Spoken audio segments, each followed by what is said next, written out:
ಎಳೆಯ ಮಕ್ಕಳನ್ನು ಎಷ್ಟು ಜಾಗೃತಿ ಮಾಡಿದರೂ ಸಾಕಾಗುವುದಿಲ್ಲ ಎನ್ನುವುದಕ್ಕೆ ತೀರ್ಥಹಳ್ಳಿ ತಾಲೂಕಿನ ಹೆದ್ದೂರು ಗ್ರಾಮ ಪಂಚಾಯಿತಿ ವ್ಯಾಪ್ತಿಯಲ್ಲಿ ನಡೆದ ಘಟನೆ ಒಂದು ಉದಾಹರಣೆಯಾಗಿದೆ.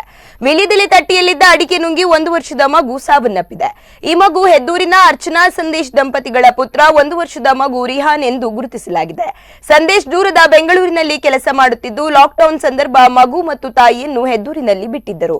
ನಿನ್ನೆಯಷ್ಟೇ ಸಂದೇಶ್ ಕರೆ ಮಾಡಿ ಬೆಂಗಳೂರಿಗೆ ಕರೆದುಕೊಂಡು ಹೋಗುತ್ತೇನೆ ಎಂದು ತಿಳಿಸಿದ್ದಾರೆ ಎನ್ನಲಾಗಿದೆ. ವಿದ್ಯಾಟ ಮಗು ಅಡಿಕೆ ನುಂಗಿ ಶನಿವಾರ ಅಸುನೀಗಿದೆ. ಈ ಮಗು ಇತ್ತೀಚೆಗೆ ಆರೋಗ್ಯ ಇಲಾಖೆ ಆಯೋಜಿಸಿದ್ದ ಶಿಶು ಪ್ರದರ್ಶನ ಕಾರ್ಯಕ್ರಮದಲ್ಲಿ ಉತ್ತಮ ಆರೋಗ್ಯವಂತ ಮಗು ಎಂದು ಪ್ರಥಮ ಬಹುಮಾನದ ಜೊತೆಗೆ ನಗದು ಪುರಸ್ಕಾರ ಕೂಡ ಗಳಿಸಿತ್ತು ಎನ್ನಲಾಗಿದೆ. ಬೆಳಗ್ಗೆ ಮನೆಯಲ್ಲೇ ಆಟವಾಡುತ್ತಿದ್ದ ಮಗು ಎಲೆ ಅಡಿಕೆ ತಟ್ಟೆಯಿಂದ ಅಡಿಕೆಯನ್ನು ನುಂಗಿದ್ದಾನೆ. ಕೂಡಲೇ ಉಸಿರುಗಟ್ಟಿದಂತಾಗಿ ಮಗು ಒದ್ದಾಡಿದೆ. ಈ ಹಿನ್ನೆಲೆ ಮಗುವನ್ನು ಕೂಡಲೇ ಸ್ಥಳೀಯ ಆಸ್ಪತ್ರೆಗೆ ಕರೆದುಕೊಂಡು ಹೋಗಲಾಗಿತ್ತು. ಆದರೆ ಚಿಕಿತ್ಸೆ ಫಲಕಾರಿಯಾಗದೆ ಮಗು ಸಾವನ್ನಪ್ಪಿದೆ.